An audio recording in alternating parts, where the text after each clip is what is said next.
వదిన ఫ్రెండ్ వచ్చాడు, కొంచెం అన్నం పెట్టవా?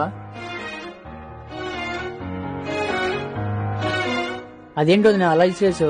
వాడికి అన్నం పెట్టడమే ఎక్కువ, ఎలా పెడితే ఏంటి? అలా అనమాకు వదిన, పాపం వాడికి ఎవరూ లేరు, మళ్ళీ వింటే బాధపడతాడు. వినిపించాలనే అంటున్నా, ఇంకెప్పుడు మన ఇంటికి తీసుకురా మాకు. అరే మావ, నీ కోసం మా వదిన మంచి కూర చేసిందిరా.